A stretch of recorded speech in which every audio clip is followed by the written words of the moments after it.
Okay. Good evening and welcome to the Candidate Forum for Pennsylvania's Supreme Court Judicial Elections. I am Deborah Gross, CEO of Pennsylvanians for Modern Courts.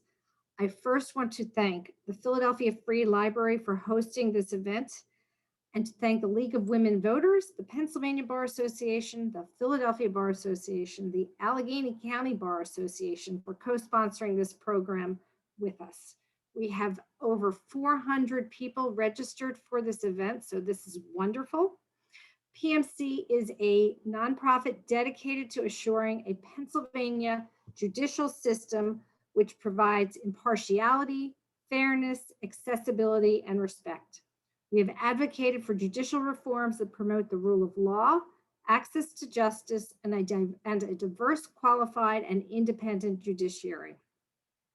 The primary elections are May 18th, for which you must register to vote by May 3rd, and please do vote. Judges make important decisions that impact your lives. You should investigate who is running and research their qualifications. You can find more about judicial elections on our website, pmconline.org. You can also participate in forums like this one. We are holding a forum for the Superior Court judicial candidates on April 6th and for the Commonwealth Court judicial candidates on April 19th. Please register for those programs on our website. A few rules before we begin. If you have any questions, please put them in the Q&A, and we hope to have some time at the end to answer them.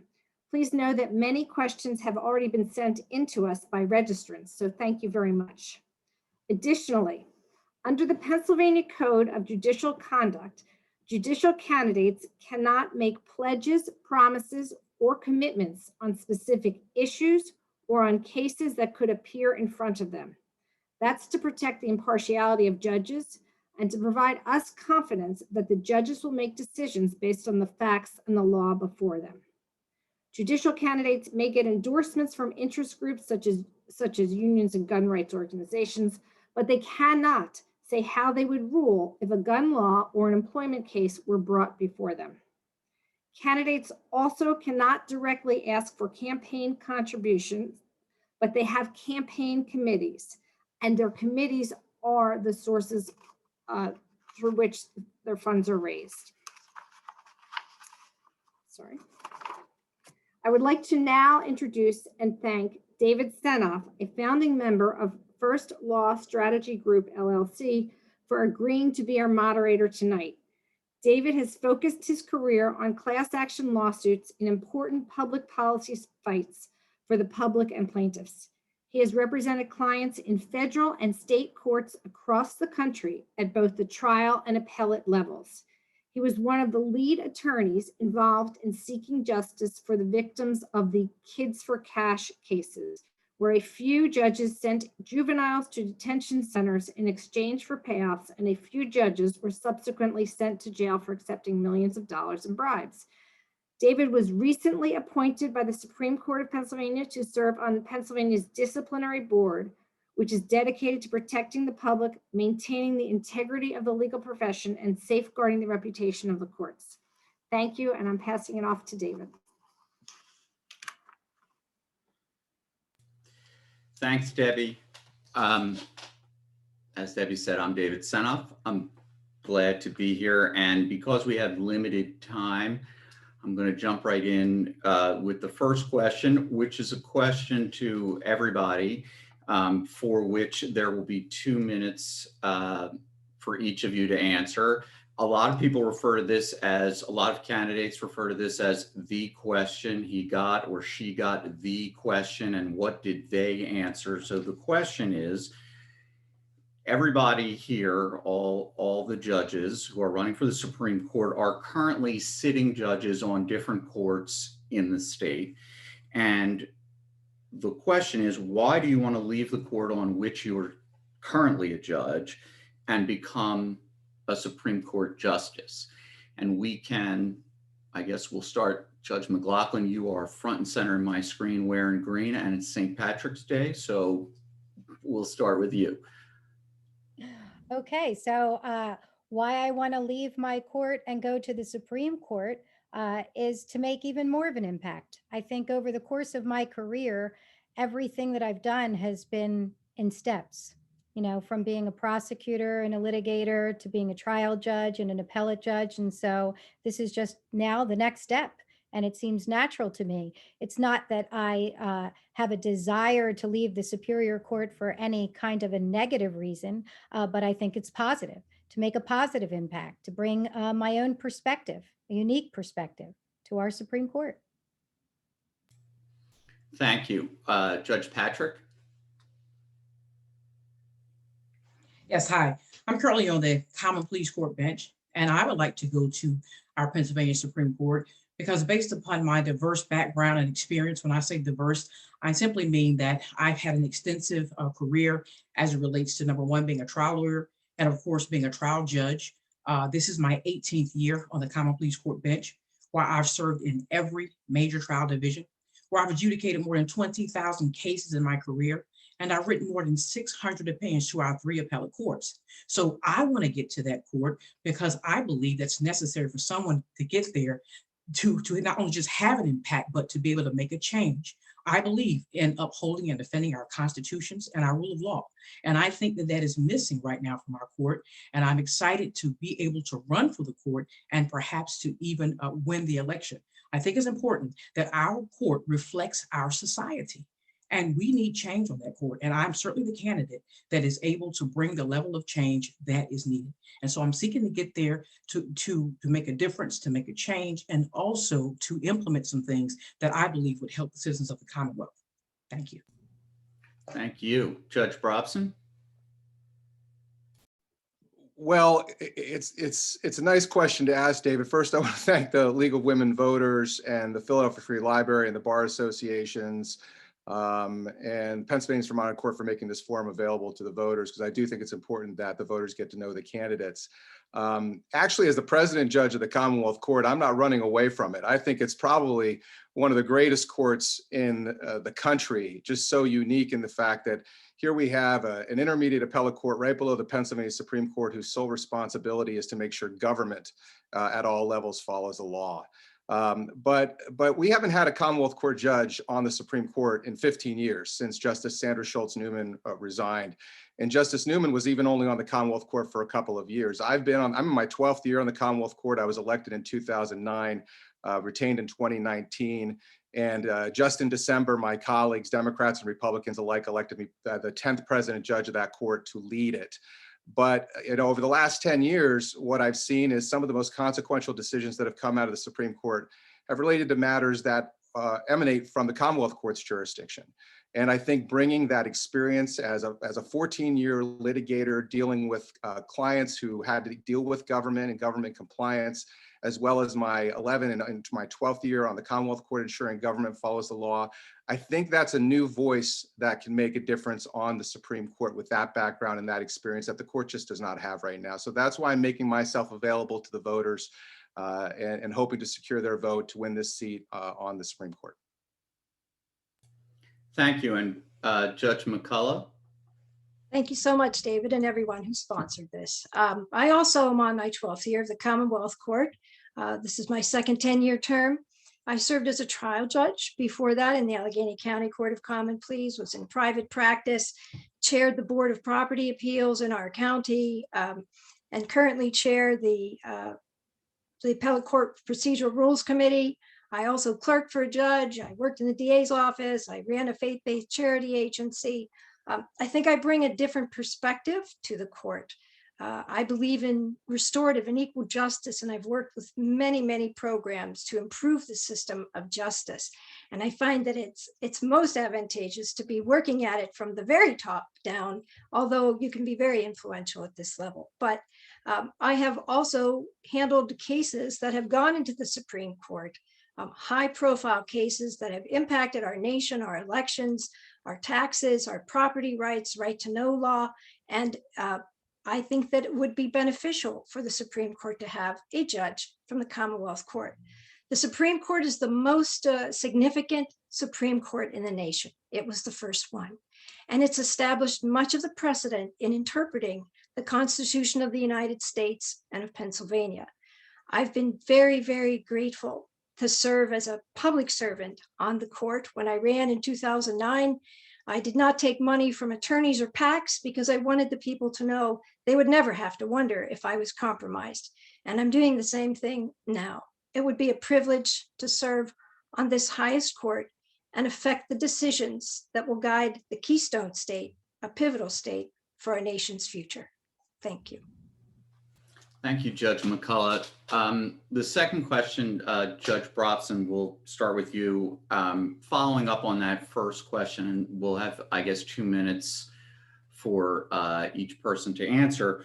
What, in your opinion, is the impact of the Supreme Court of Pennsylvania on Pennsylvanians and their everyday lives? How does the court impact a citizen voter so that when they go to the polls, you know, they can think about, you know, I'm not just voting for somebody's name who I recognize, I'm voting because this person is going to affect me, or decisions that they make are going to affect, you know, fill in the blank. Well, you know, I think my experience on Commonwealth Court tells me, and both in our trial court jurisdiction and our appellate court jurisdiction, you know, the Supreme Court can issue opinions that affect how we educate our children, how we care for our elderly, how we protect our historic and natural resources, how we elect our public officials. So some of these cases that the Supreme Court has issued, particularly over the last 10 or 11 years, have gone to that impact. You know, a lot of the cases that the Common Pleas Court judges issue deal with the parties that are in front of them. The Commonwealth Court deals with cases that impact all Pennsylvanians, whether it's a zoning case in the Southeast or the Southwest. The rulings that we make have an impact on everybody's lives. If you're a taxpayer, if you're an injured worker, if you're a teacher, if you're a nurse, if you're a doctor, if you're a property owner or a small business owner, these decisions have a lasting impact. And the Commonwealth Court's cases go directly to the Supreme Court when they're in our original jurisdiction. And even on the appeals, they take some significant appeals. So from a decisional perspective, most of the Supreme Court decisions have wide-ranging impact. But from a policy perspective too, you know, this is the court where the justices lead by example, and they lead the entire judiciary by example. That's from an ethical standard, from a professional standard inside and outside the courtroom, and in the policymaking function. So if people are looking to have confidence in their judiciary in Pennsylvania, the Supreme Court is where they should look first, and they should look for justices that they know they have confidence to come from high ethical standards and high ethical backgrounds that represent all Pennsylvanians in all parts of the state, regardless of walk of life or circumstances. And that's what I think the voters should be looking for in candidates. Judge Patrick?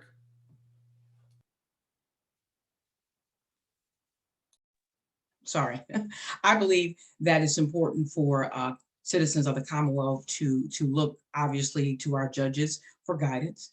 And of course, it starts always at the Common Pleas Court level. In order for a case to even become on the appellate level, it had to have its original start in our Common Pleas level. And on the Common Pleas level is where us Common Pleas Court judges, which I call judges that are in the trenches, will receive all types of cases, and all types of cases in which I've heard come before the Supreme Court. Our jurisdiction is not limited.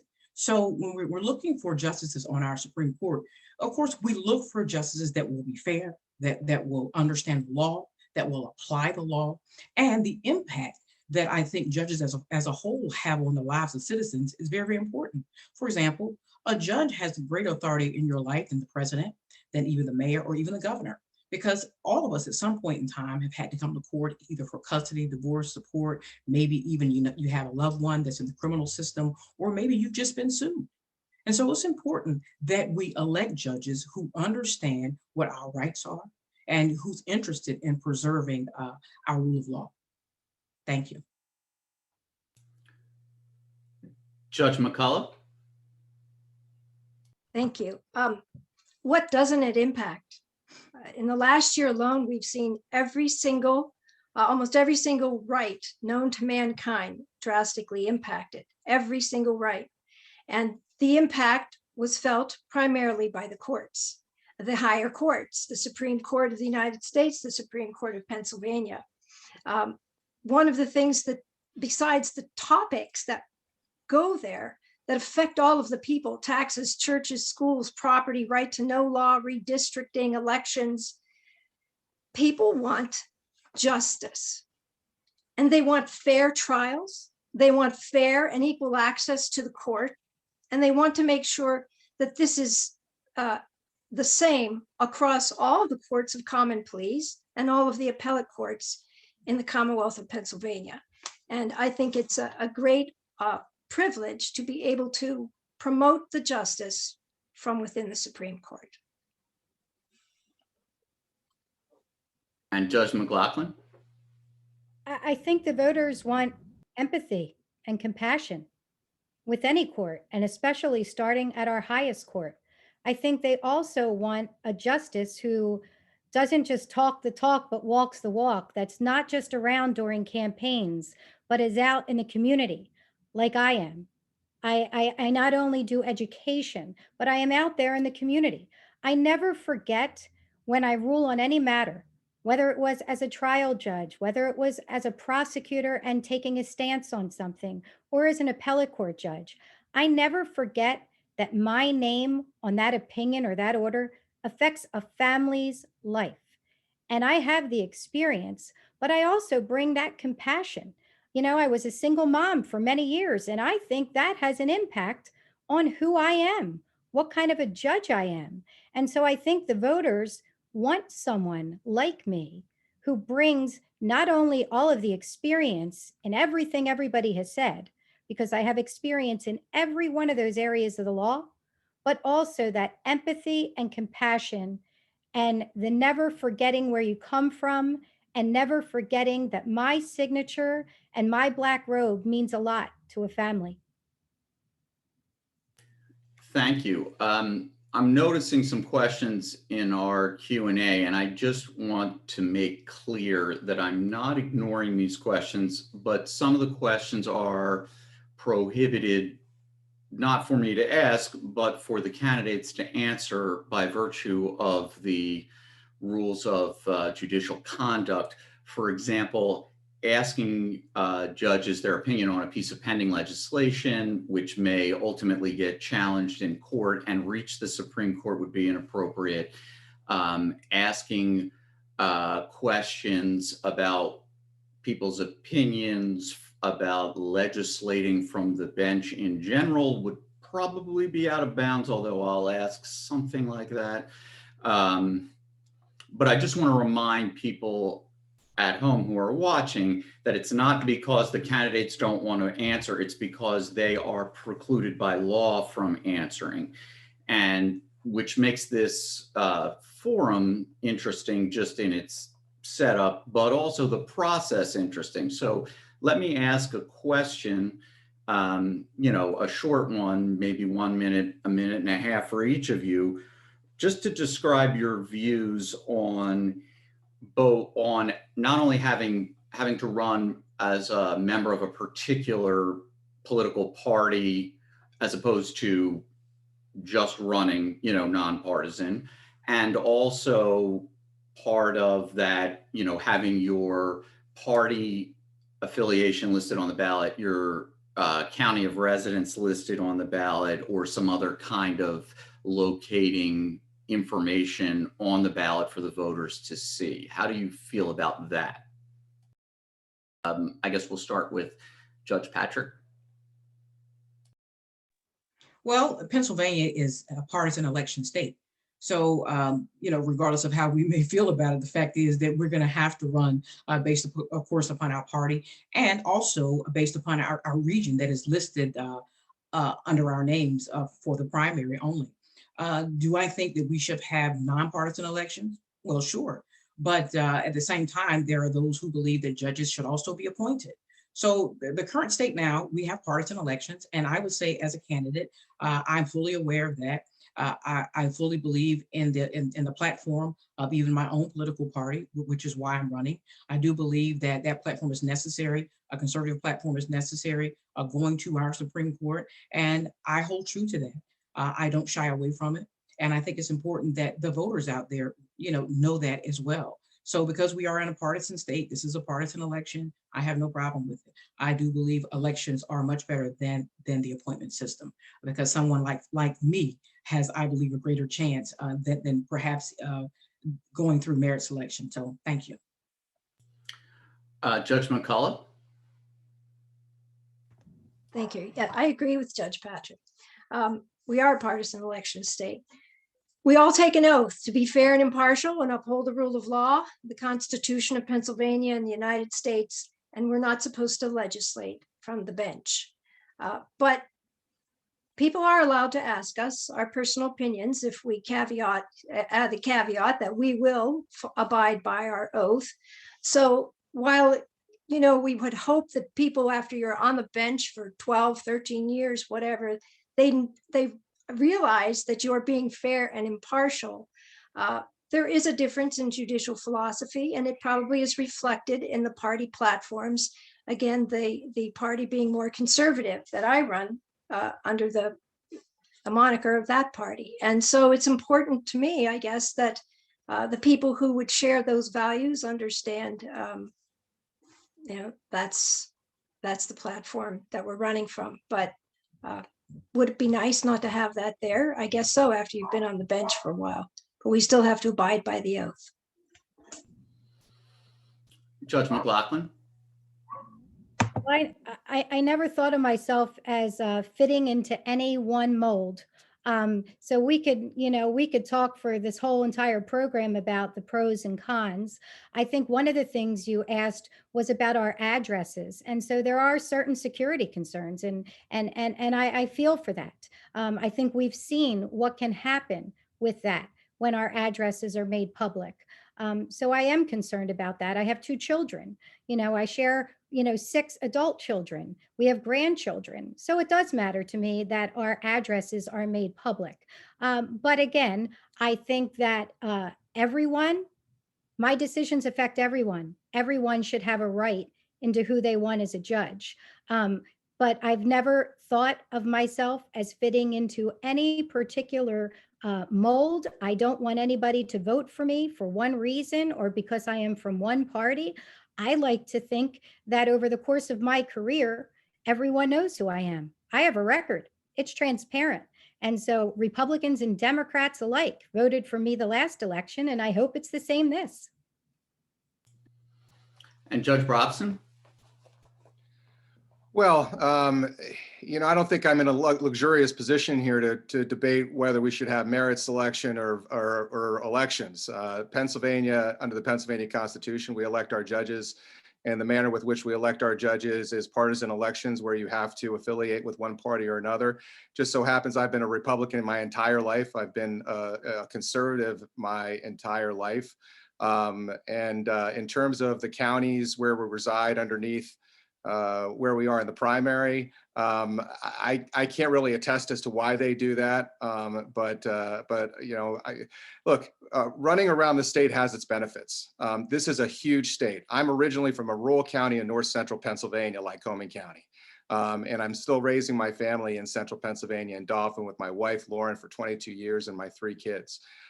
We get to travel the state and meet some amazing people and see some places I saw in 2009 that I never thought I'd have a chance to do. And that's great for appellate judges to be able to do that because we're representing everybody. But I bristle as a existing statewide judge when every time I read a newspaper article about a ruling I issued or a ruling my court issued and they're ticking off who was a Republican and who was a Democrat. Because I really do think once we become judges, yes, we ran as Republicans and yes, we ran as Democrats, but the reality of it is we're judges for all of Pennsylvania, and politics have no place in our judiciary. And we need to keep it out of there. And we need to make sure Pennsylvanians have faith that politics is not playing a part in the judiciary. Thank you. So keeping with our sort of lightning round format, I just saw a question in the questions and answers from Judges Brobson and McCullough, one of your former colleagues, who asks, recognizing that Pennsylvania requires judges to run in partisan elections, what should the voters infer about you from your particular party registration? So Judge Brobson, why don't you start? You said this came from a former colleague of ours? That's I can narrow that down pretty easily. I think I refer to him as a him, so. Well, him or her, you're right. But it's interesting. So look, I said, it's not no secret. I am a Republican. I'm the endorsed Republican candidate for the Supreme Court race this year. I'm honored to have gone through that process and prevailed in it. But what I think you can infer from that is what bears out in my record as a judge for the last 11 years. I am what they would consider a strict constructionist. I believe in the separation of powers. I believe in judicial restraint. I believe in reading the law as it is written and the provisions of the Constitution as they are written. But I also believe in fairness. I believe in equal justice for everybody. I believe in impartiality. And, I've handled some of the very highest profile cases that the Commonwealth Court has handled over the last 11 years. And not everybody has agreed with me, but I think what I've received in return universally in terms of feedback is from lawyers from all sides have said I was fair. And you know what, when you're a judge, hearing that you're fair is about the best compliment you can receive. So I'm honored to have that. So if people want to infer that I have a judicial philosophy, they're probably accurate to infer that. But I hope at the end of the day, they just realize I just want to be a fair and impartial judge, not a politician, and rule as the law is and as the facts provide. Thank you. Judge McCullough? I'm guessing who that was from our court, but I won't say on there. I think this is a question about how we look at the Constitution. I am more of an originalist, a conservative. I think that's obvious by my decisions more than it is by my registration. Remember, when we only get out every 10 years, or if we're running for something, which I love to do because, they said stand for retention, you don't have to go talk to the people, but I did because I felt that I'm accountable to them. I work for them and they have a right to know what I'm doing and that I need to hear from them. So I think look at our cases more than our registration, but the registration does reflect being a conservative on the issues, but I am still fair and impartial and uphold the rule of law and the constitutions in every case that comes before me. I work very hard and very emotionally to do that. Thank you. Judge McLaughlin? So I am a Democrat because my father always told me that the Democrats put food on our table. So at a young age, that's what I knew. And that's how I grew up, with democratic values. I look at myself, if they want to see what to infer, you can infer that Judge McLaughlin comes from a family of hardworking immigrants. Judge McLaughlin was the first one in her family to attend college. And if it wasn't for 3 part-time jobs and a partial scholarship, Judge McLaughlin wouldn't be able to go to Penn State, a state school. So I am a Democrat because of all those values, the values that my forefathers brought. Look, Alexander Hamilton said, I guess we are the weakest branch of government because we don't have a sword or, a pocket. Well, guess what? I agree with that completely. I don't want to legislate from the bench. I want to be a judge. I don't want to be a politician. It just so happens in Pennsylvania, that's how you get there. But infer from me that you have a hard-working judge who knows where she came from, and I can relate to every single one of us at some level. That's what I hope that the voters infer from me. Thank you. And Judge Patrick?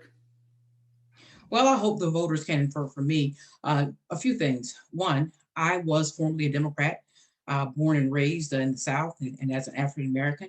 It's kind of like being a Democrat is on your birth certificate, It wasn't until 2009 that I decided to do research on the party platforms that I realized that how I was raised, my background, my traditions were very conservative and in line with the Republican Party. So in 2009, I made the bold decision to switch in the middle of my career my party affiliation. And I'm very happy that I did that. And I don't regret it at all. And so I think what voters can infer from that is that, having been on one side, seeing how things go, now, of course, as a strong conservative Republican, understanding really what our laws are and how they impact us. I think voters should take the fact that I really have the most diverse background than anyone here. And the other thing that voters can infer from me is this, as a judge, even when I was elected as a Democrat, I don't believe in that politics, public opinion, or money should have any bearing on a judge's decision. And a judge should not be swayed by any of those things. And so me having served now, this is my 18th year in the Court of Common Pleas, I can tell you that none of those things have affected any of my decisions. And I believe that people are looking for judges that are fair, that are honest, that have integrity, and that will rule according to the law. And I've done that now for 18 years. And I'm looking forward to doing that going to the Supreme Court. Thank you. Thank you. I know everybody on this panel remembers, obviously, prior statewide judicial elections. This is the first one where a forum like this is being conducted in a forum like this. And one of the questions we had was, in the wake of the coronavirus and the pandemic, how have you and your various courts utilized technology like Zoom, like WebEx, like all the other platforms, not only to increase participation, to get the courts back up and running, as we've seen, but in terms of how has it impacted your views of access to the courts for the public, and whether or not we might see, for example, televised or at least internet televised proceedings continue on even after the proceedings return live. Judge Patrick, since you are currently a trial court judge, with the exception of the Commonwealth Court in its trial court capacity, let's start with you on that question. Sure. Well, Philadelphia court system is one of the largest court systems, of course, in the nation, and the largest court system in the state. And so the things that we have done to really kind of acclimate to the pandemic is that we do have Zoom hearings. We also do conferences, like, of course, when attorneys need to speak with judges, or judges are trying to get cases settled and resolved, we do it by way of Zoom or conference calls. And yeah, I think the court has been pretty proactive in moving our cases forward. Now, of course, our court system is different from a large part of the state, because our system is so big that it's broken up into different divisions. We have the family division, family court division, we have the juvenile court division, the criminal trial division, the civil trial division, and the orphans court. And each respective division have been doing their own thing as it relates to the pandemic. But I can tell you that cases are being heard in the Philadelphia County court system. And of course, in the criminal court, there are actually live hearings. We actually started back doing our live trials as relates to the jury trials, even in the civil trial division, which started this month. So I believe that Philadelphia is being very, very proactive to make sure that the impact of the pandemic is not slowing us down. And we're working hard to catch up on all of the backlog. And I can say that the court is doing an excellent job. And really, I think going forward, that Zoom and some of the other technologies that we've set up here at our court is going to be beneficial to our citizens here. Judge McLaughlin, having appeared in front of the Superior Court electronically and seen how many people tuned in on YouTube or the live stream link to watch, I was actually shocked a couple of times at the number of people. Do you think your court, the Superior Court currently, might continue that into the future? At some level. It's interesting because I was appointed the liaison between the Superior Court and the Pennsylvania Bar Association and every local bar association for COVID-related issues. So I have been meeting all throughout this past year with judges, with attorneys from all over the Commonwealth, and just to get their ideas. What do they think? What kind of a job are we doing? And so for us, it's been seamless. We never missed a beat. We started off telephonically just for our first hearing, and then we went right to webinar, to Zoom. And so we have not had any issues. And in fact, just like you're saying, we have many lawyers now asking us, maybe we would have a hybrid system where maybe even though we may be back to normal and it may be safe to be in a courtroom, that some lawyers are preferring it. For example, we have big class action suits, like and lawyers are flying in from Las Vegas, from California, and now they're telling us it's saving them money.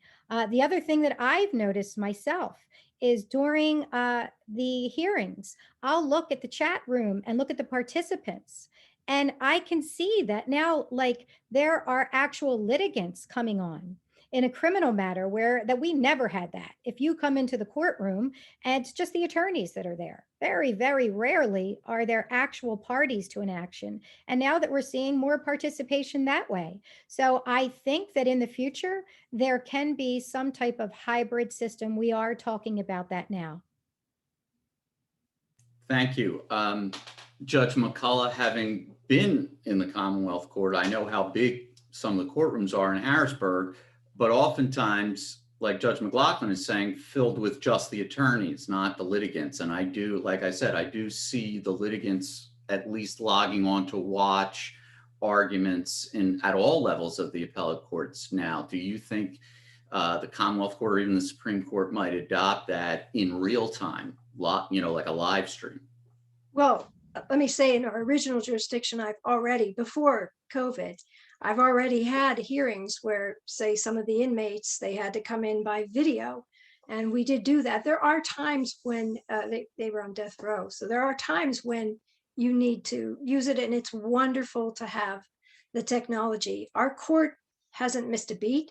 I say our courtrooms look like they're wrapped in saran wrap. We have plexiglass between the judges, in front of the judges, around the podiums for the attorneys, and I think around the witness boxes. So we've been able to proceed, but I know that the common pleas courts, it's difficult because they do have those trial challenges every single day, and juries, and accommodations had to be made. But I hope that we don't implement something, one, that affects the access to the courts, because people should be able to have free access to the courts. And that has not been as accommodating with the changes that we've had to make.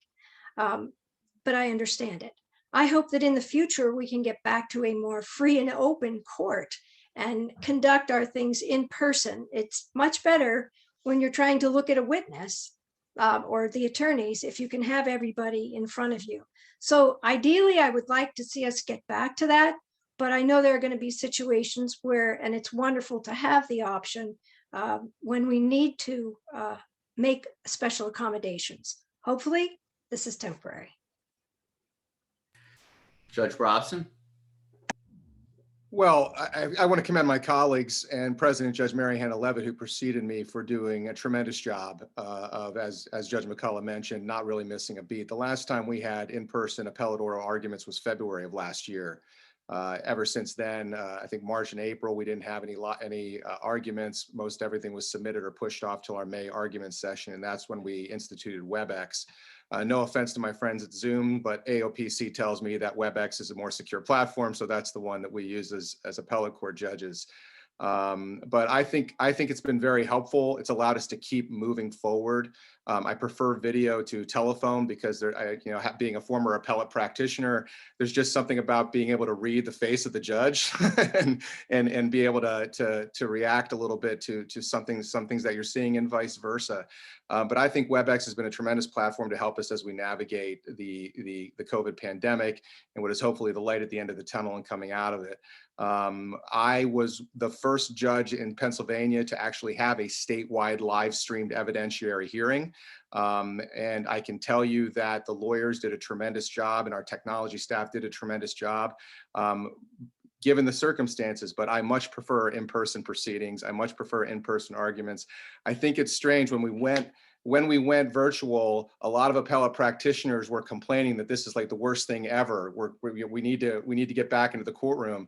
But to Judge McLaughlin's points, now we're hearing more lawyers saying, this isn't that bad. Our clients are saving some money, and people get to see it on the live stream. So I'm one of those people that says there's something majestic about being in the people's house, being in a courtroom with the lawyers and the judges and the clients. That I value. But I do think the WebEx platform is going to have value going forward. I think eventually we're going to get back to live arguments, but I think that we have used this platform successfully, and there are probably going to be exceptions where it's going to have value and we should deploy it. In terms of live streaming things over the internet versus some other platform, I think everything's going over the internet at some point in time. So I think I see that happening. But one of the other things that we instituted in terms of access to justice when I became president judge was the Commonwealth Court started a Twitter feed. So I'm happy that the Commonwealth Court is now tweeting and letting folks know when we issue our opinions or when we have proceedings. The judges supported that move, and I applaud them for that.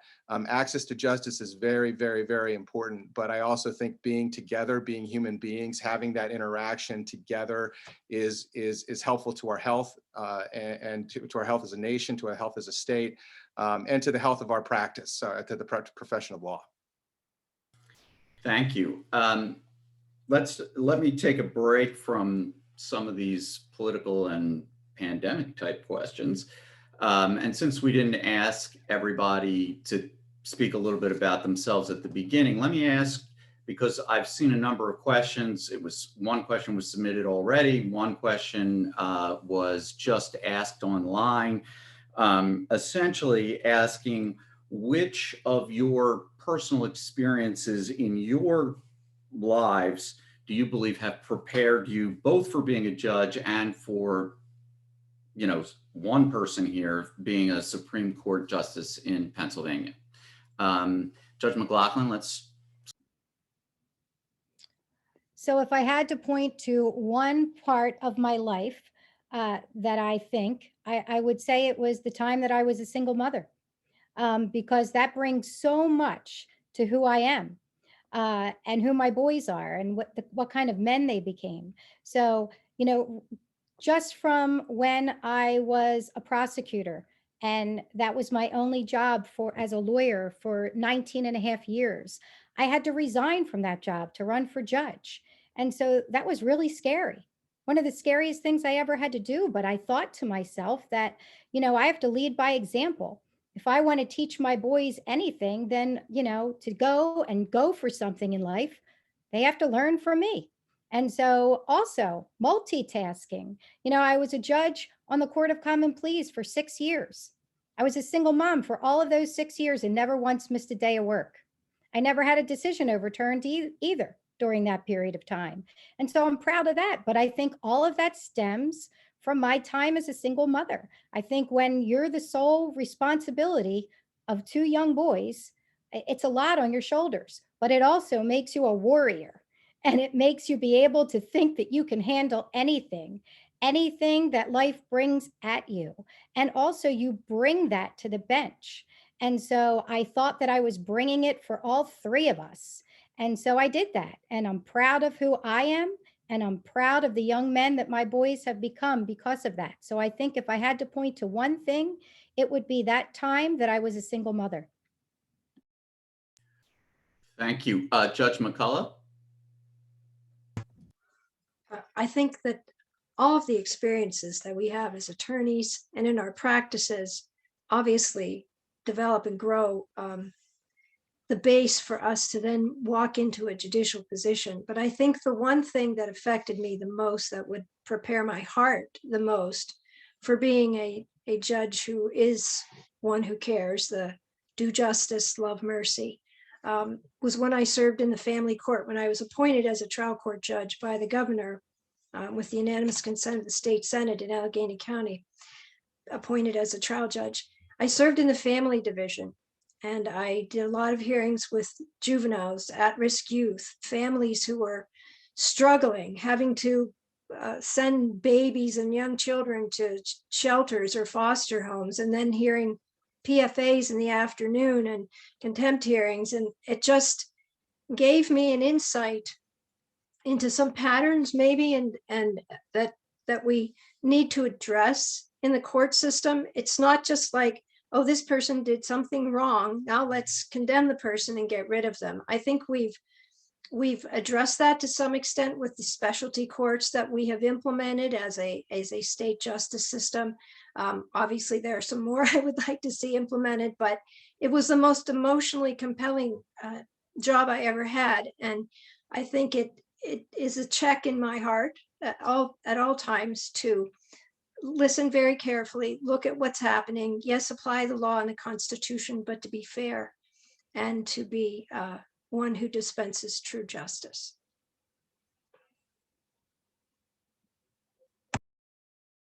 Thank you. Judge Patrick?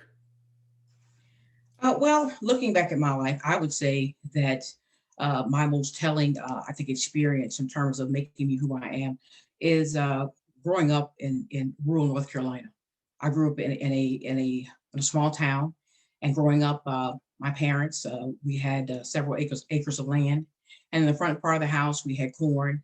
The side part of the house we had beans and peas and potatoes and things like that.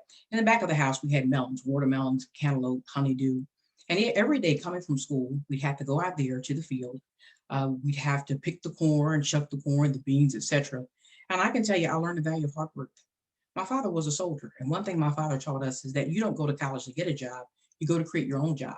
And so what I did was, when I left law school, I didn't work for a judge, as most lawyers do. I didn't work for a law firm, as most lawyers do out of law school. I came to Philadelphia knowing one person, and I built a very successful practice from the ground up for almost 10 years. And things like that have prepared me to go to the Supreme Court. I understand the nuts and bolts of the practice. And because of my background in terms of how I was raised and how I was reared, I understand how to deal with people. I understand how to work hard. And I understand about being compassionate and being fair and doing that which is just. So pretty much that's what establishes who I am. Just how I was born and raised, and the values that I was taught that caused me to be where I am today. Thank you. Judge Brobson? Well, I've had a lot of things happen, as we all have in our lives. I think professionally, the thing that has shaped me mostly in my judicial career has been the opportunity to be appointed by the Pennsylvania Supreme Court to the Judicial Conduct Board of Pennsylvania, the constitutional body that's responsible for investigating allegations of judicial misconduct throughout our court system, and if necessary, prosecuting those charges. That really instilled in me the importance of making sure that we have a judiciary that all Pennsylvanians can have confidence in. And I was honored when my colleagues on the board, Democrats and Republicans, lawyers, lay people, and judges, selected me to be the chair of that board for a 2-year term. I was honored to do that. And probably the second professional honor was to become president judge. And the thing that those two things do is they humble you, and they make you realize that, people are putting their faith in you and you can't let them down.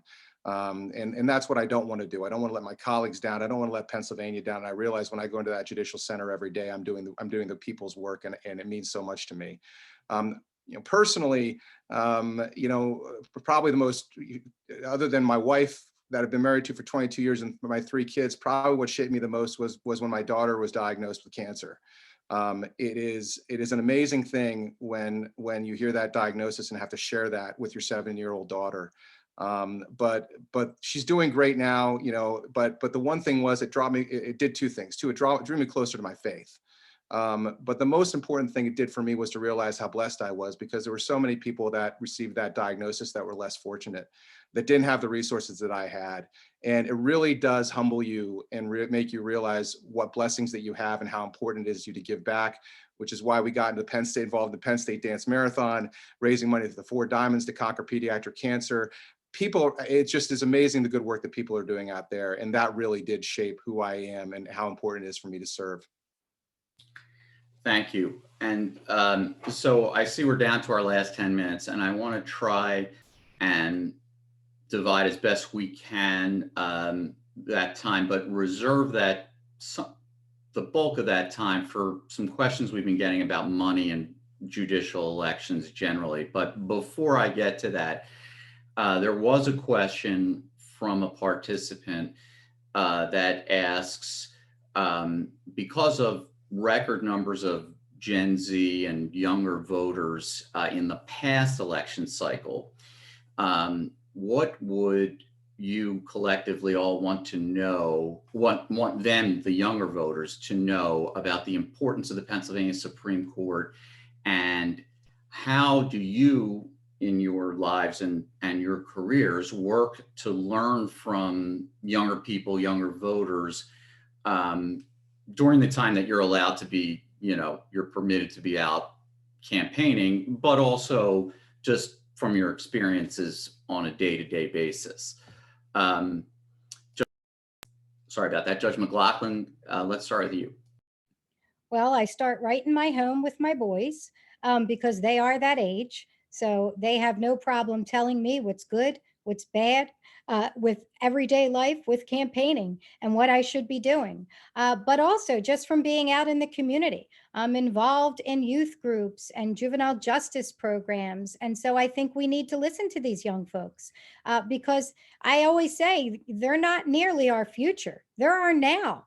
There are young folks in big positions running for office, winning offices. So I think their voice needs to be heard. And, like I said, I like to think I'm this warrior and I am their age because I feel like I have the energy that they do.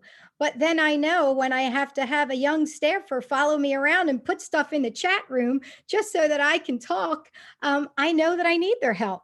So I am open, and it starts right in my home with my sons. So they tell me. I have grandchildren who even tell me technologically things that are important. But I think they need to be involved in this Supreme Court election. I think more than ever, they know about our Pennsylvania Supreme Court because it has been in the national spotlight. So I think these young folks who maybe didn't know about our elections certainly now have their eye on it.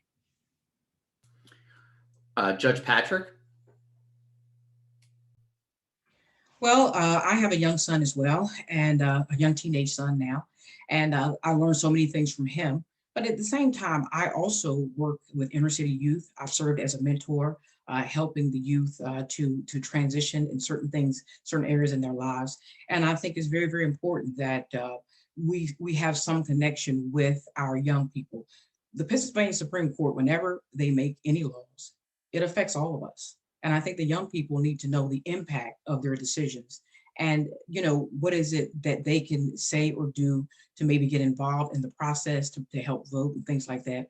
But I can tell you, being a mentor to inner city youth, especially kids that come from marginalized communities, it's not easy.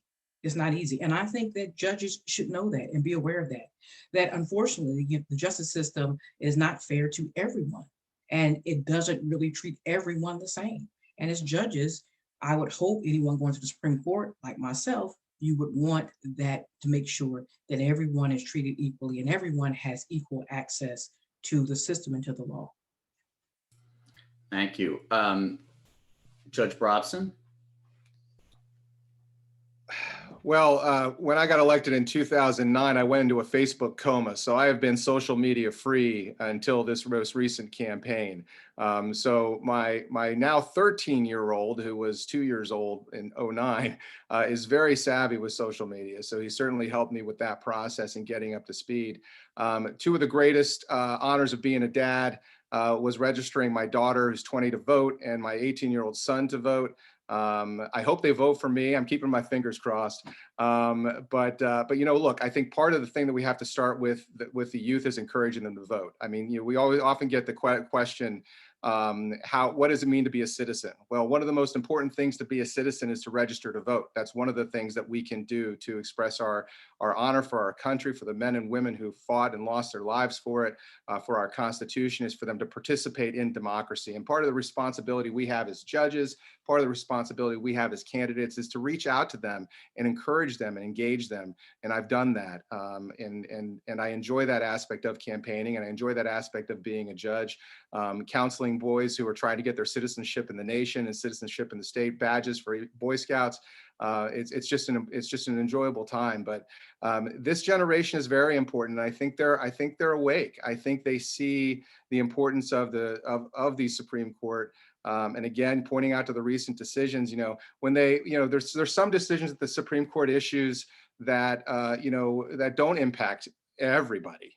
They impact the parties that are in front of them, or for people that might have a particular interest. But when they rule on elections, when they rule on rights in the Constitution, when they rule on education issues, those are the ones that are impacting our families. And if we can trickle that information down to this new generation of active voters and engagement, we're doing our jobs as judges and candidates, and I'm committed to doing that. Thank you, Judge McCullough. Thank you. I've worked with several anti-bullying programs in the schools, anti-drug addiction programs. I currently work with a lot of at-risk youth programs.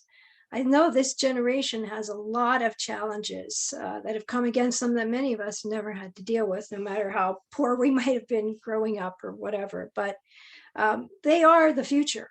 And what I would hope they would know is the key role that the Pennsylvania Supreme Court has played in the past, and plays now and will play in the future. It was the first Supreme Court. I hope they will read and learn the history of our nation, that this was the birthplace of the one nation under God, that when William Penn founded this, he prayed that it would be a seed of a nation, a holy experiment, that we would do the thing that is truly wise and just. And I hope that the youth, and when you ask me, what do I hope they know? I hope they will come to know the history of this nation, the history of the foundation of law, so that when they vote, they will be able to apply those principles to their decisions. They are the future. Thank you. Thank you. And I was just reminded that this program goes till 6:30, so I won't have to ask my next questions really fast. So because of that, let's delve into a topic that is political in nature, but I believe that you all can answer from this point of view, and that's the topic of diversity. Each of you, within your own chambers, within your courts to a certain extent, and within the administrative office of the Pennsylvania courts, has certain ability to try and increase diversity amongst clerks, staffers, members of your staff, members of the court staff. Are there any plans, number one, that you all have to try and help increase diversity in that general area? And then separately, is there a way to make the boards, Judge Brobson, you spoke about the Judicial Conduct Board, but the Supreme Court has the power to appoint any number of board members. If elected, will you each try and, obviously without making any promises, but try and make those boards more diverse and look more like generally the population of the Commonwealth? Judge McCullough, let's start with you. Oh, I'm already unmuted. Yeah, I don't think that I wouldn't have to say I'm going to do something new to recognize diversity. In my hiring practices and my staffing, I already have that. I've done it and I have it. I try to give everybody an opportunity, whether it be interns or clerks, the judicial secretaries. You come in, a lot of people come in with wonderful qualifications. And so I believe in being fair. What we do with the boards, again, I don't know that that's something we can promise that we'll say to do, but diversity is a hot topic issue right now. Fairness is a hot topic issue. We need to strive to be fair. And that's, what I think we need to focus on is being fair in the boards and the staff. Do they represent the people of the Commonwealth? And I think I'm already doing that. So I would continue trying to be fair. Thank you. Judge Brobson?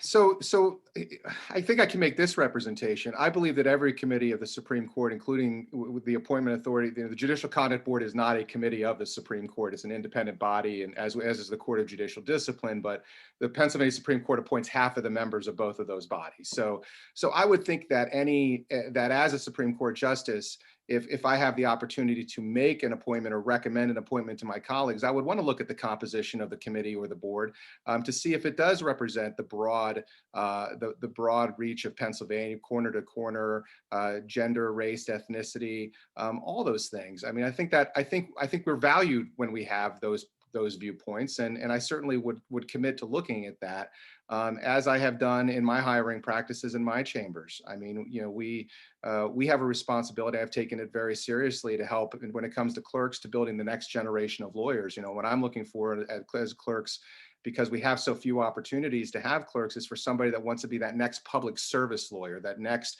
person that's going to interact with government and work in state government or work in some of these agencies, whether they want to do unemployment compensation or workers' compensation or driver's license suspension appeals or environmental law. I'm looking for that next generation of lawyers.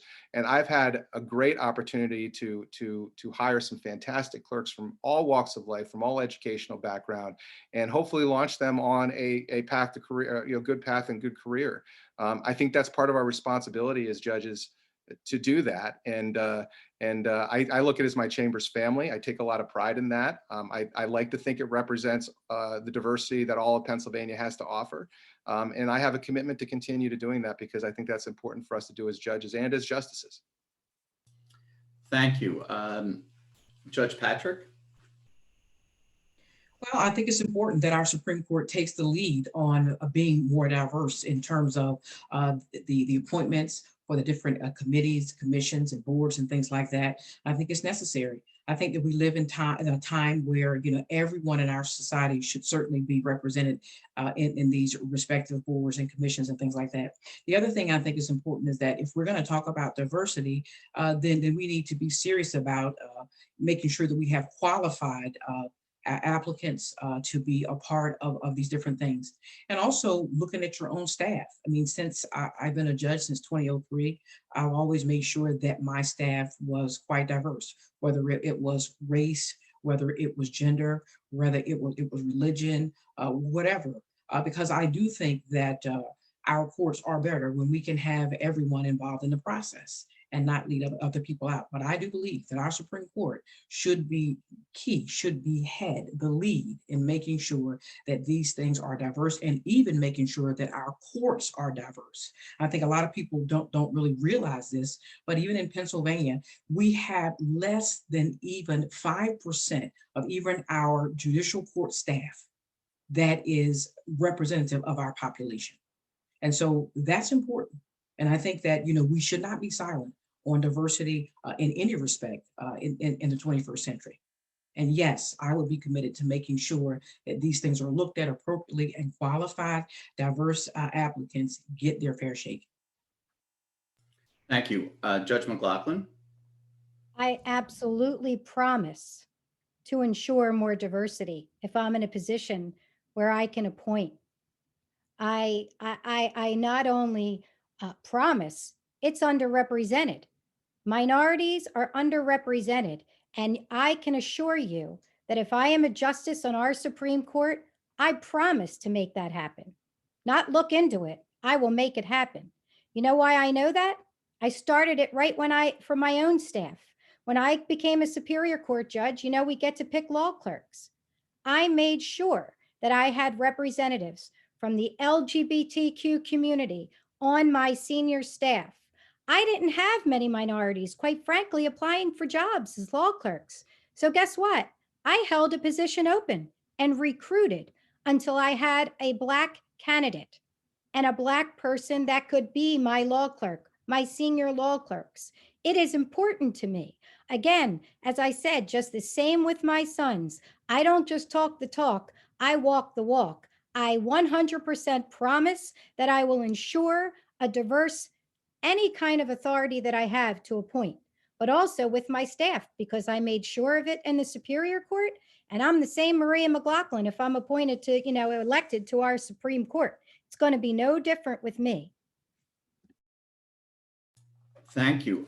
One of the questions we had was, and we can, each candidate can take a minute to answer this from the participants, was what organizations, if any, do the candidates do volunteer work for? And obviously, I'm not talking about any kind of legal pro bono legal work volunteering, but just volunteering in the community.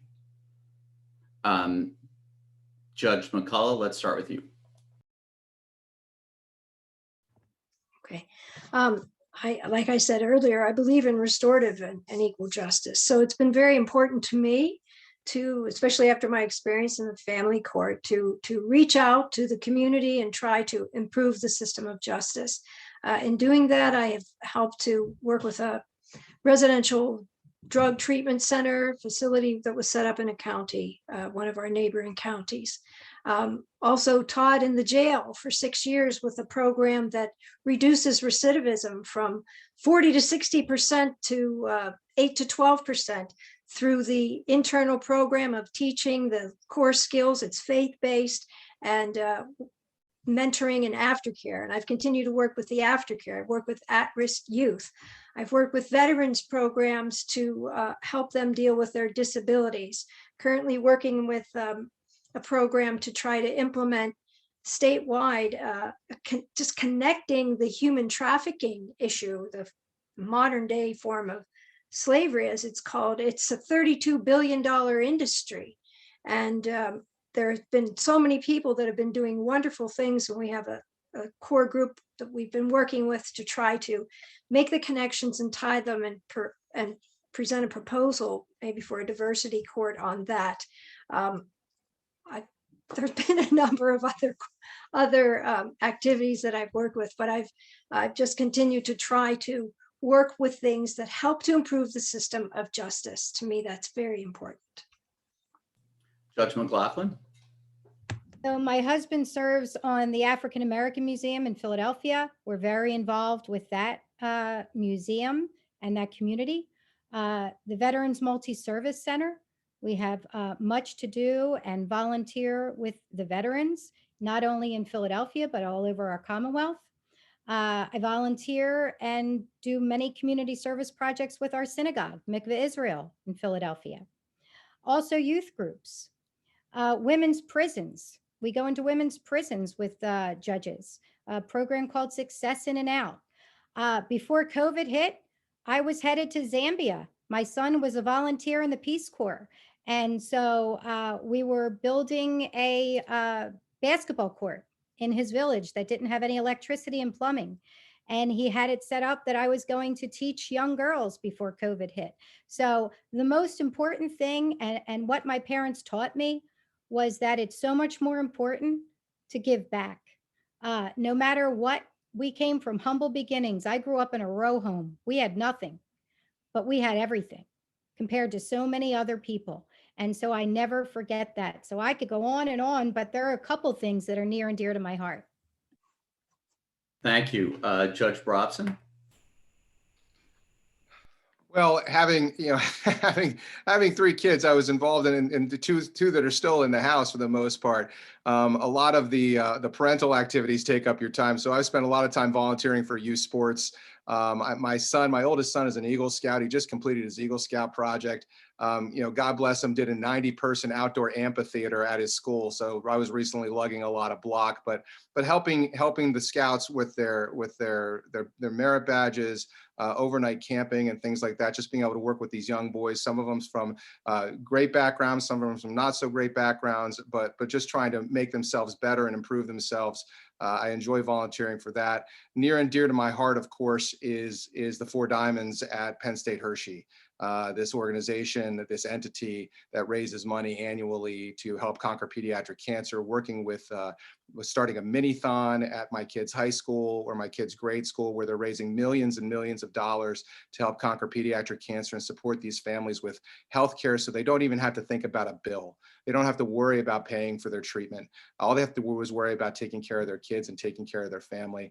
And of course, the Penn State students do a tremendous job raising money every year. So it's been my absolute honor to be involved in that and those organizations, and certainly being involved with outreach organizations for my church, my faith, and those organizations is very important to me and my family. And yeah, as judges, the thing is, some people will tell you that judges are supposed to be cloistered and enter into a tower and not be seen when they get elected. I completely disagree with that, and it's great. I know Judge Patrick's gonna also talk about her tremendous service. It's great to be on a panel with judges who really view that as important, that getting elected judge doesn't mean we're supposed to go away. We're supposed to be in our communities. And I promise the people of Pennsylvania that when I become a justice, nothing's going to be different. We're going to get out there. We should be out there meeting the people and helping and volunteering. And that's my pledge. Thank you. And Judge Patrick? Well, yes, since I was elected in 2003, I've always been very active in the community. Me going to the bench did not stop or hinder that. In fact, I think I got more involved in the community because I had a bit more time after work. And so I'm active in the Women of Transformation in ministry that I've gotten involved with to help women that are transitioning from society. I've been active in helping with reentry. Helping Tracy Fisher and some other ones with their reentry programs. The other thing that I've done is that here in Philadelphia, we have, a lot of you may know about Kensington and the heavy drug area. I go there with different groups helping with homelessness and things of that sort. And also in 2017, I started a women's ministry called Woman of Flame. And what we do is that we help minister to the needs of women and to really build women as opposed to building buildings. We believe in building people. And that's what we do. And I will continue to do that going to the Supreme Court. I think it's important that if you are a true leader, then you are a true servant. Thank you. Let me ask one quick question for everybody. Take a minute if you can. This comes also from the audience, and I think it's actually a very insightful question, which is, how would each of you explain what it means to be conservative judicially or liberal judicially to a non-lawyer voter, to, just a voter who knows that they vote for their judges, but really they see your party affiliation. But, look, there are Democrats who identify as judicial conservatives. There are Republicans who identify on issues as liberal thinkers, liberal in a judicial sense. So how best could you describe that to a non-lawyer? Judge Patrick? Well, to a non-lawyer, what I would say in terms of my judicial philosophy is that I will not seek to rule based upon how I feel or how or what I think it should be. That I would rule based upon what the law is, what the law says. I would rule being guided by our Constitution and not being guided by public opinion, not being guided by social media or anything else, but being guided by what the law actually says. In a nutshell, explaining it to a layperson, that's my conversation that I would have with them, to make them understand that we need judges that are able to decide that way, as opposed to looking at everything else to try to make a decision when the law is right there for us, and we should obey and follow precedents. Judge McLaughlin? I would say to the non-lawyer that when it comes to Judge McLaughlin, you don't have to worry about that, because I don't identify myself as liberal or conservative. I am a Democrat. That's the ticket I run on, but that doesn't mean anything except for the party I belong to. You could think whatever it is that you want, but I would tell the non-lawyer to look at who I am.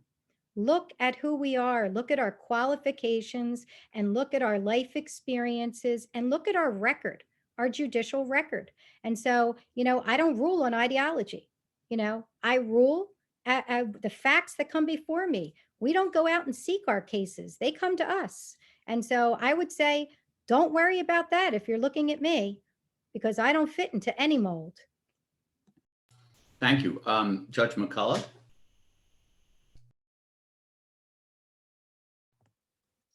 It goes along with the oath that we take. A judge is to be fair and impartial, uphold the rule of law and the Constitution of Pennsylvania and the United States. I think the people do want to know, how we view the Constitution. And when I took the oath to uphold the Constitution, I meant the Constitution as it reads, not to legislate from the bench, not to look at it like it's a squishy, changing, morphic thing that can mean anything that we want it to mean. There's generations of precedent as to what the Constitution, the Pennsylvania Constitution and the US Constitution mean. And that's what I think, when someone is asking what does being a conservative or liberal or whatever, it's our judicial philosophy of how we uphold the rule of law and the Constitution as it stands. Thank you. And Judge Brobson? I've never been a fan of labels when it comes to judges. I know, in other political circles, people talk about conservatives and liberals. In judicial speak, it's usually, are you a strict constructionist or a judicial activist? That seems to be the buzzwords that are used. I'm not about to try to attempt to ascribe what to answer your question, David, directly. How would I explain what is a conservative versus a liberal? I'm not sure I'm able to do that as a judge. A politician may be able to do that, but I'm not sure a judge can. But I do think there is a difference between judges that have a view of that are slow to disturb precedent, that are slow and reserved and restrained in paving new interpretations or creating new rights or disturbing what the General Assembly has done. There are judges that believe in judicial restraint and believe in precedent and believe that we have three branches of government, and you shouldn't go to one branch when you should be going to the other. Everybody should be staying in their lane. And so I think that's what I view. And when I say that I'm a conservative judge, that's what I mean is I believe in judicial restraint. I believe in the separation of powers. I believe we should be slow to disturb precedent. I believe that we should not use our power as judges to alter the law simply because we don't like it, or simply because the media of the day, or the social media day, or the pressure of the day, or the politics of the day are suggesting that we should, or the circumstances of the day are suggesting we should. I encourage people, when I talk to them, to seek their relief in the appropriate forum, whether that's the executive branch, the legislative branch, or the judiciary branch. But my job as a judge is not to save Pennsylvania from silly laws that the legislature enacts. My job is to save them from unconstitutional ones. And that's really where I view myself as a conservative, keeping within my lane. And that's very important to me, but I'm not going to venture to try and define what a liberal or a judicial activist is. Thank you. That's probably best. Now that we really only have 12 minutes left, let me ask some questions about money and judicial politics. A lot was written after the 2015 cycle that about the amount of money that was spent for the Supreme Court election, both that were contributed to the candidates and that were used on behalf of the candidates by outside groups. So one of the questions we had was, have any of you in running for Supreme Court this time made any self-imposed restrictions on from whom you'll take money, the amount of money, things of that nature? I recognize that what the rules prescribe. So I'm only asking generally, have you generally given yourself any self-imposed restrictions in terms of direct contributions? Judge McCullough? Thank you. As I mentioned earlier, when I ran in 2009, I made a pledge not to take money from attorneys or PACs, and I didn't. I didn't want the people to think there would ever be any reason why I would be compromised, aside from the fact that we can always recuse when a judge feels that there is an appearance of conflict or impropriety. But I did the same thing when I ran in the general election in 2009. I did the same thing in 2019 when I stood for retention, and I'm doing the same thing now. It's very important to me that the people know that I'm willing to do that. And, you know, because I think they deserve it. It's possible to win that way. I did it, you know, by the grace of God, I did it, and the support of the people. So I'd like to see us make other changes, but I can only speak for myself, and I'm making the same pledge now not to take money from attorneys or PACs, because those are the ones who usually give the most amount of money and appear in the courts. So, and I believe that means something to the people. So I've done that again. Thank you. Judge Patrick? Well, let's be honest, judicial elections are very expensive. I think that the last judicial election that we had for the Supreme Court, there was something in the tune of $10 million that was raised and so forth. So it takes a lot of money. But at the same time, as a judge, as a jurist, you have an obligation pursuant to our canons, where of course, you know, you can't be swayed by any money that comes into your campaign. I've been elected in 2003. I was reelected in 2013. And I can tell you, I've taken money from different PACs, but they have never bought me at all. If they come before me, I would disclose that on the record. So giving money does not, as far as I'm concerned, for me, translates into buying my vote. And you ask, are there certain PACs that you would not accept money from? Absolutely. I stand firm as a pro-life candidate, and I would never take money from Planned Parenthood. And I can say that confidently. But, you know, I would say that any PAC that's not in line with my views, what I think is important, even to those who support me, I would not take the money. But judicial elections are expensive, and there's nothing wrong with taking money, of course, from attorneys and so forth. That's why we have the campaign finance laws. Things have to be reported. Everything has to be done appropriately. And I believe as a judge, especially if you have been a judge for a period of time, you have experience in knowing the things that are appropriate and not appropriate. And if people come before you expecting favors, then you already know that those people should not even be in front of you. So yes, I believe in raising money, and guess what? We're going to raise a lot of money. I'll tell you that. Thank you. Judge McLaughlin? Well, I got to be honest, I have anxiety hearing all the money that's being raised because I don't come from money. I do come from the Democratic Party of working people, not millionaires. So I do worry about that. I worry about it every single day because it does cost money to run. It costs money to run because our state is huge. I mean, when I ran for Superior Court, just the bulk of the money was one little commercial, 30 seconds that went on half the state, not even the larger part of the state where I come from. So I do know that it costs money. I think it's important to follow the judicial rules, the campaign finance report. I wish we didn't have to run with money. I'm telling you, if you told me everybody could only raise X amount of dollars, I would love that, because I know what I could do with X amount of dollars. I know what it takes to stretch a dollar. When I was making $24,000 and I had 2 kids. So I know what it's like. But yeah, I honestly, I am getting anxiety over hearing the amount of money that's being raised, not on my side. So yeah, I wish it were differently, but yeah, we do have to raise money. We just have to make sure that we, you know, follow the law and follow the judicial rules, which I will always do. Thank you. Judge Brobson? Yeah, this is a topic that I'm also kind of sensitive to, because when I was on the Judicial Conduct Board after the 2015 election, we looked very closely at this, and we passed a statement of policy because there were some people that felt that there should be a hard dollar limit.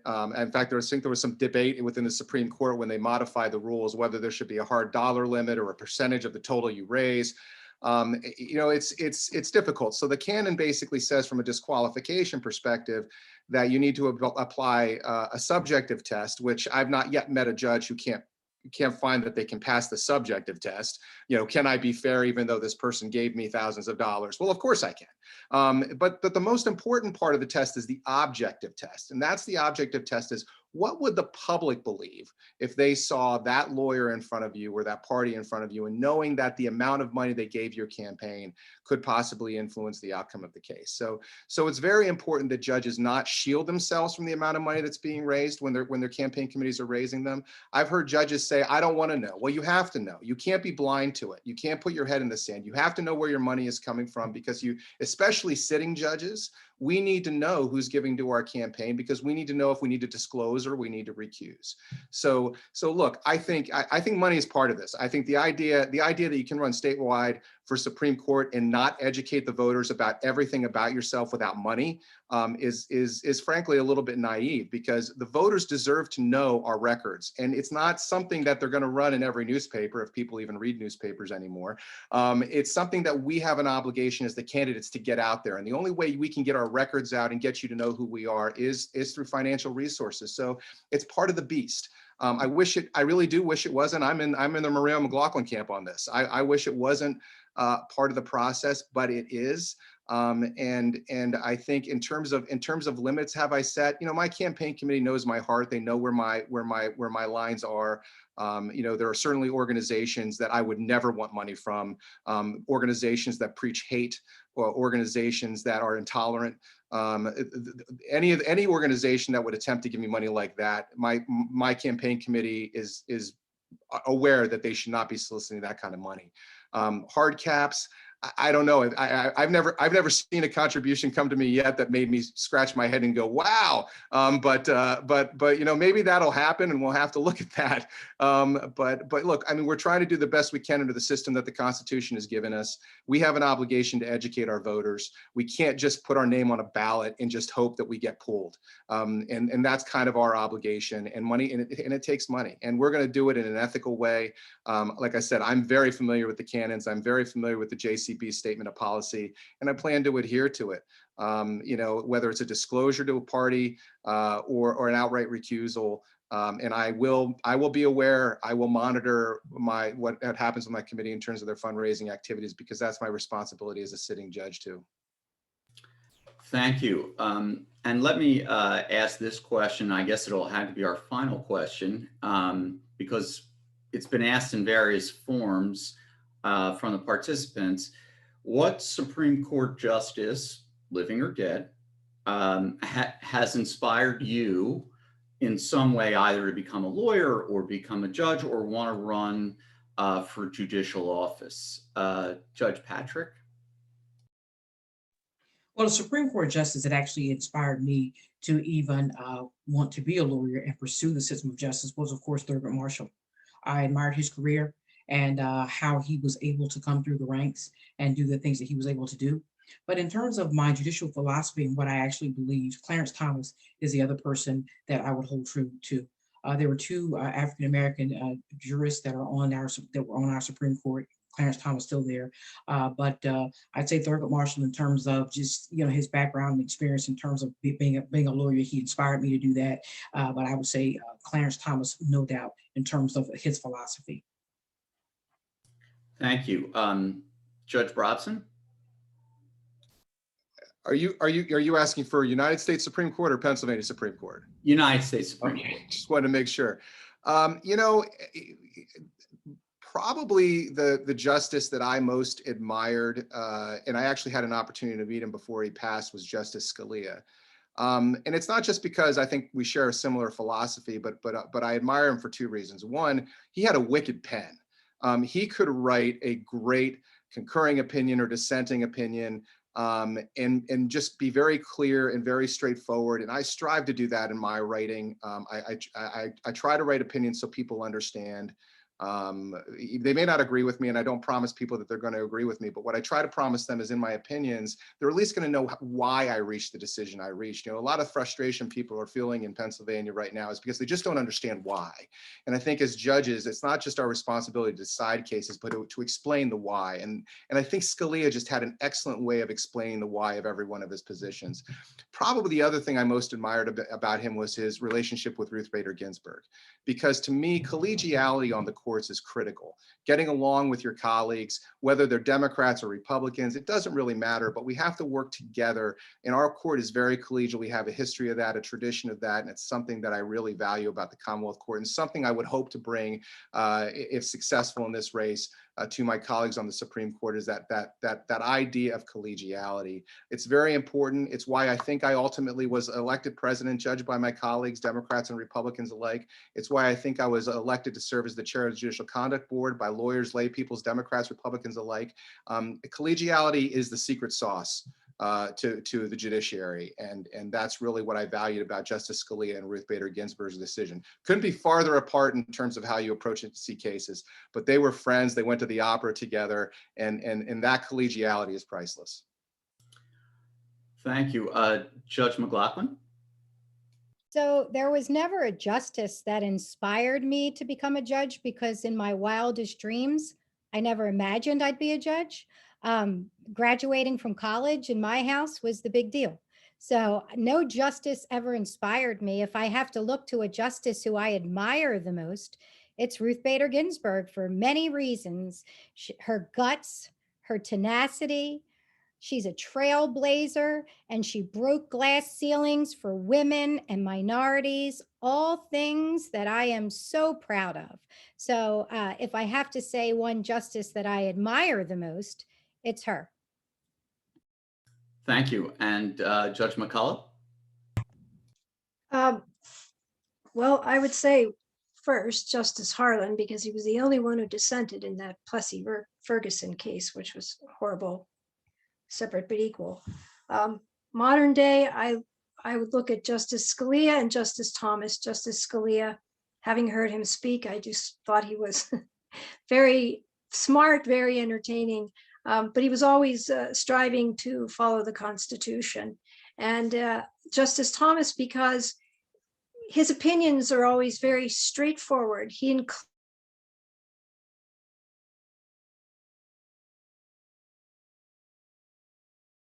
precedent, the history of the nation, and I just think he's very true and consistent to his judicial philosophy. And so I think the three of them I admire very much. Thank you. I want to thank all the candidates and Pennsylvanians for Modern Courts, and I'll turn it back to Deborah. Okay, so I just want to, I know we've gone a little over, but I want to thank everybody for participating in this forum and helping to educate the voters of Pennsylvania about you and the courts. Thank you to the Philadelphia Free Library and the co-sponsors of this program. This was a wonderful evening, and have a good night. And thank you all. Thank you. Thank you. Thank you, David.